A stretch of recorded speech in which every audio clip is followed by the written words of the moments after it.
প্রথমটা করা হয়েছে, আবার 4 বছর পর আবার করা হলো। হ্যাঁ, প্রথমটা টোটাল নি replacement doctor Iftekharul Alam sir করছে না? আসসালামু আলাইকুম। ওয়ালাইকুম সালাম। আন্টির নাম কি? আমার নাম মাসুদে। বয়স কত? বয়স হচ্ছে 60। কি সমস্যা ছিল? এই যে বা হাঁটুর সমস্যা আছে। দুই পায়ে ছিল না? জি।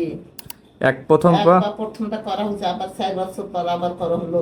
হ্যাঁ, প্রথমটা টোটাল নি replacement doctor Iftekharul Alam sir করছে না? হ্যাঁ। তারপর ওইটা সাকসেস হওয়ার পর অনেক দিন পরে আবার এইটা আবার করতে আসছেন না? জি। তার অপারেশন হয়েছে 2 দিন আগে। এরপরে তো আপনার ওই যে হাঁটুর ভিতরে ব্যথা ছিল না? ছিল? জি। ব্যথা ছিল না। তো অপারেশনের পরে হাড্ডির ভিতরে আপনার ওই যে হাড়ের ভিতরে জি। মেশিনের মাধ্যমে ইনজেকশন দিয়ে দেয়, যার কারণে ব্যথা থাকে না। হ্যাঁ, জি। তো ওইরকম করে দিয়েছে, আলহামদুলিল্লাহ বলেন। আলহামদুলিল্লাহ। এখন আপনি হাঁটতে পারতেছেন? জি, পাচ্ছি আলহামদুলিল্লাহ। কোনো সমস্যা হচ্ছে না তো? না।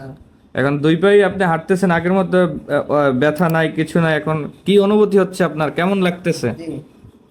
আলহামদুলিল্লাহ, ভালো লাগতেছে। আলহামদুলিল্লাহ। আচ্ছা, এখন এখন স্যারের প্রতি কি আপনি সন্তুষ্ট? জি।